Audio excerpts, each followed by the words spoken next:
So, you've decided that you are serious about improving, and have begun to incorporate training sessions into your schedule. That's still only a part of the equation. Poorly structured training can slow your gains, or even give you bad habits you'll only be forced to break later. To begin your physical training session, select a task and then decide if it is fundamentals work or incorporation work. Fundamentals training refers to training your body to do what you want.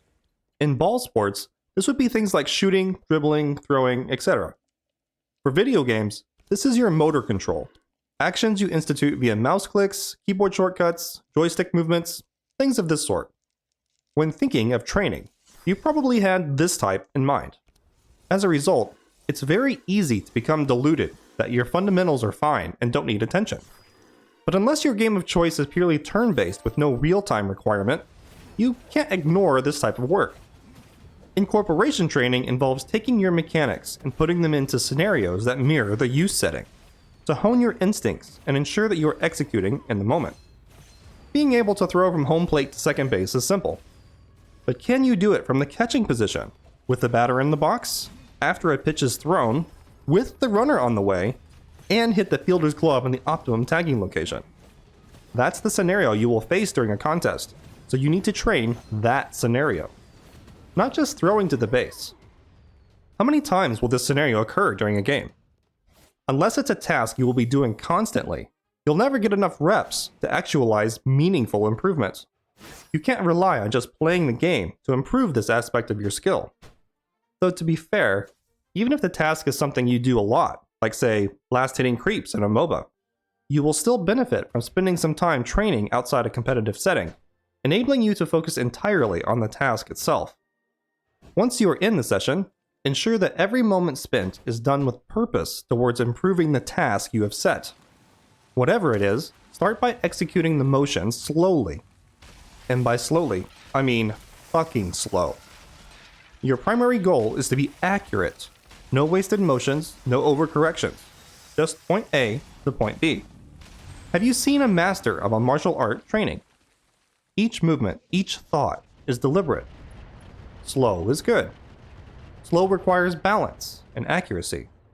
You will likely feel bored during this process, but maintaining your discipline now will pay dividends on match day. Missed clicks are missed opportunities. But you don't play a damn turn-based game and you gotta be fast, right? Once you have built a good foundation, that is when you increase the speed. Your body already knows the right movements, the right places to be, so then you start to add quickness. Once again, you do this slowly. Just a little faster. Then a bit more. Did you miss an input or have to overcorrect because you went too fast? Back to the bottom. Start over again, slowly. Why?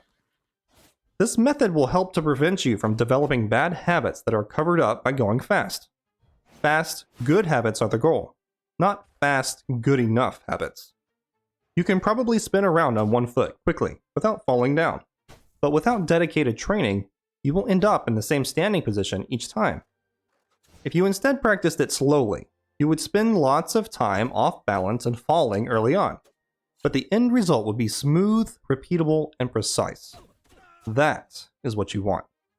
You are playing the long game here, and it is more effective to spend a little extra time now than to have to unlearn poor mechanics later. Nor are you done when you manage to put it all together. Perfect and at speed once is not habit. Hundreds, thousands of times creates habit. And even then, you will benefit from coming back every now and again, starting at the bottom, going slow, reinforcing those good habits you've built, ensuring your body and mind are just as precise today as the day you started. That time you spent is not wasted either. Mechanical skill has overlap from game to game, so any investment you make now will transfer some ability to your next title, whichever and whenever that might be, allowing you to accumulate an ever-increasing skill baseline. However, I will strongly advise you to refrain from training when you are physically or mentally tired, unless you are specifically training endurance. Once again, training when tired will allow poor mechanics to seep into your actions, and when repeated will only develop bad habits. It's also easier to become frustrated with the game or lose focus, hampering your desire to continue with the process at all. And that's what this is. That's what all of this is. A process. A process for improving your skill for the long term. For more information on this process, click into my playlist for how to get good at the top corner of your screen. See? I'm training you to click on Gubaji videos too. Move mouse, click. Move mouse, click. Move mouse,